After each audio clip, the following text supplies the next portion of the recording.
Are you tired of that worn out old pump action shotgun? Do you want something faster, shorter, more tactical? Do you look at the other guys at the range and think, man, I wish I had one of those? Then look no further. The KUSA Komrad shotgun has come to answer your prayers.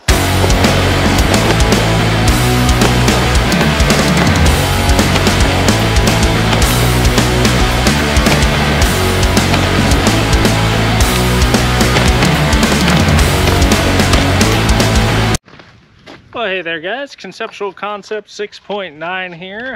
As you know, I love my AKs, so I thought I'd try out an AK shotgun. Now this is the KUSA Komrad. It is classified as a firearm, much like the TAC-14 or the Mossberg Shockwave. It is a Kalashnikov based shotgun system, and it is off the direct blueprint of the Sega 12 gauge. So, let's see how it does. The things I really want to test are its reliability with high and low brass, as well as I'm going to be comparing it to just a pump and kind of hoping to give you some insight, or at least my general thoughts on whether you should go with one or the other. So, but without any further ado, let's get into it. Oh.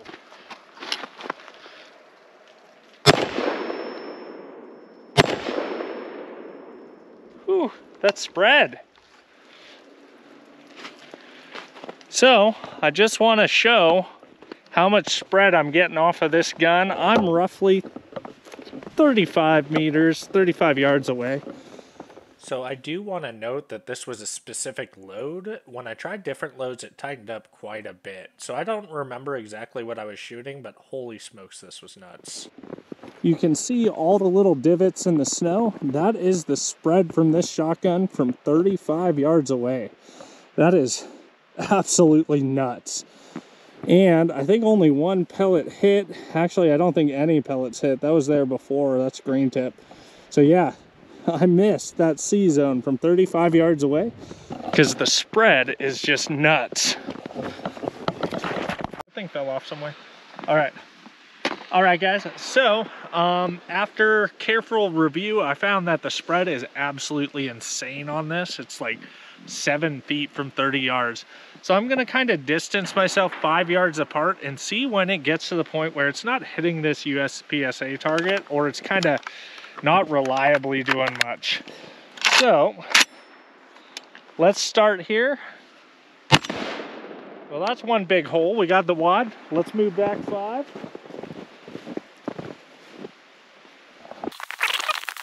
All right, so now we're at about 10 yards.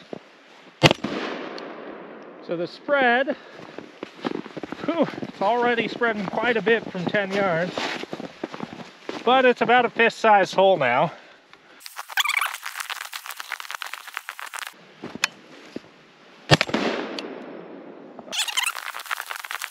So from 15 yards, it has spread to basically the C zone's covered. Actually better than I thought it would be. Now we're at 20 roughly. So it's starting to spread a little more. I think someone over the shoulders here, but still.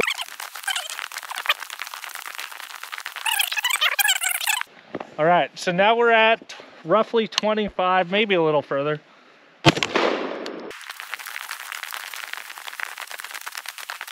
This must be doing better. So this is actually doing pretty well. Ammo is definitely something you want to consider when running one of these guys. And I'm pretty happy with it. I actually think almost all of it went around. So I very quickly noticed that most of it went over the shoulders. Yeah, that's so way better than over there. Not as tight as I thought it was. Yeah, we're good. So, no surprise, this gun handled buckshot like a dream. Cycled perfectly fine, no issues whatsoever. So let's get into the low brass next and see how it does. So now I'm going to try some low brass, see how this does.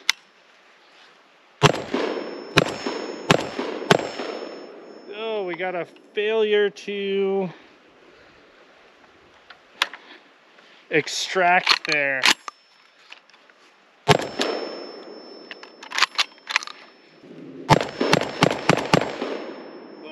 malfunction on the last round. All right, we're gonna try one more mag of low brass ammo. Just see how it does. Oh, last round. So after realizing how much of a dumbass I was that I didn't change it from heavy load to light load, I went ahead and made that adjustment. Suddenly the gun started working. Alright, so I have set this to low brass. Apparently I was shooting it in high brass this whole time, so I'm hopeful for this. Yeah, shot low brass just fine. Damn. So after figuring out my EC, I went ahead and ran about 100 rounds more of low brass to see if it cycled reliably. Now all I can say is it cycled 100% out of all those rounds, so I'm pretty happy with that. Alright, so let's go over pump action shotguns versus this Komrad, why you might want one or the other. So, forgive me, this is the only pump action shotgun I have. It's more of a duck hunting shotgun, but we'll use it for reference because the mechanics are the same. So, the Komrad is really wicked, but there are some benefits to running just a standard pump action shotgun. First is it's cheaper. Typically, about half to a third the price of this guy here, as well as you really don't have to buy much extra. You don't have to buy extra magazines. You don't have to do anything crazy like that. The magazine is an integral part of the firearm. The pump is also less ammo dependent. So this guy, you can run whatever you want out of it. No big deal. You are the one cycling the action, not the gas system. So it's not dependent on those heavier loads like the Komrad is, unfortunately. Past that, ammo also takes up less space. So these magazines, this is a 10 round magazine. You could fit probably 20 shotgun shells in the same size as this, and you're not limited to this big bulky thing. Downsides to this are the operation, how you use it is a lot more challenging. Now these guys are a lot more complicated to reload. You can reload out of the ejection port for your fast tactical reload for your first shot, but past that you are loading in single or double shells, but the double shell loading requires a lot of practice. So I mean, I know people who can absolutely crush even quad loading, but for me, not being a big shotgun guy, I don't shoot a lot of shotguns, I'm not going to get there. I'm just not going to devote the time to learning to do that and learning to do it fluently. Whereas the Komrad shotgun here reloads very similar to an AK. Now the one thing is, because the way the shells orient themselves, it does make it pretty hard to reload. So I found this is like the only time I really like the Iraqi reload. I'm not a huge fan of it otherwise, but it does work really well with the Komrad shotgun. So that would be my route. I know a lot of guys are using the safety here to lock the bolt back. Then they take a magazine, they load it in, and they drop the safety. I don't particularly like that, just because for me it takes a little more finessing it into the right spot than just the Iraqi style reload, so I go with that. The Komrad also has a very familiar battery of arms, especially if you're used to AKs. Now the Genesis 12 would be an excellent alternative for AR guys, or I don't have experience with the Rock Island VR80, but it seems to do pretty well, so if it does do well for you, that would be a good alternative as well. So your battery of arms is very similar to your standard rifle, which makes training with this fairly easy. You will find that through this video I flubbed quite a bit, and part of that is I'm just not used to the magazine size yet or anything like that, but still way faster than you'll see me reload this pump action shotgun.